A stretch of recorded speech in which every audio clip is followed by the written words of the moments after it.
বিসমিল্লাহির রহমানির রহিম। ষষ্ঠ পারা, সূরা নিসা, রুকু 23। তোমার নিকট ওহী প্রেরণ করেছি, যেমন নূহ ও তার পরবর্তী নবীগণের নিকট প্রেরণ করেছিলাম। ইব্রাহিম, ইসমাইল, ইসহাক, ইয়াকুব ও তার বংশধরগণ, ঈসা, ইউনুস, হারুন এবং সুলাইমানের নিকট ওহী প্রেরণ করেছিলাম এবং দাউদকে জবুর দিয়েছিলাম। অনেক রাসূল প্রেরণ করেছি, যাদের কথা পূর্বে তোমাকে বলেছি, এবং অনেক রাসূল যাদের কথা তোমাকে বলিনি, এবং মূসার সাথে আল্লাহর সাক্ষাৎ বাক্যলাভ করেছিলাম।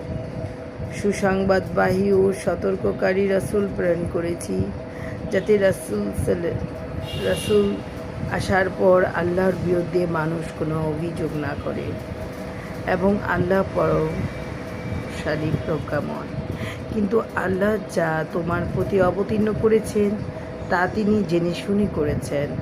আল্লাহর সাক্ষী এবং ফেরেশতাগণের সাক্ষী, এবং সাক্ষী হিসেবে আল্লাহই যথেষ্ট।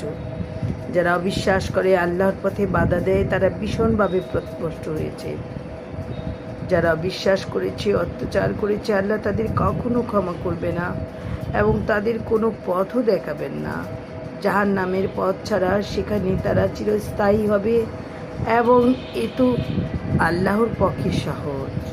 হে মানব রাসূল, তোমাদের প্রতিপালকের নিকট থেকে সত্য এনেছি, সুতরাং তোমরা বিশ্বাস করো, এ হবে তোমাদের জন্য কল্যাণকর। এবং তোমরা অবিশ্বাস করলেও আকাশে ও ভূখণ্ডলে যা আছে সব আল্লাহরই, এবং আল্লাহ সর্বজ্ঞ প্রজ্ঞাময়। হে ঐশী গ্রন্থধারীগণ, ধর্মের ব্যাপারে বাড়াবাড়ি করো না ও আল্লাহর সম্বন্ধে সত্য বলিও। মরিয়ম তনয় ঈসা মসীহ আল্লাহর রসুল, এবং তার বাণী যা তিনি মরিয়মের নিকট প্রেরণ করেছিলেন ও তার আদেশ।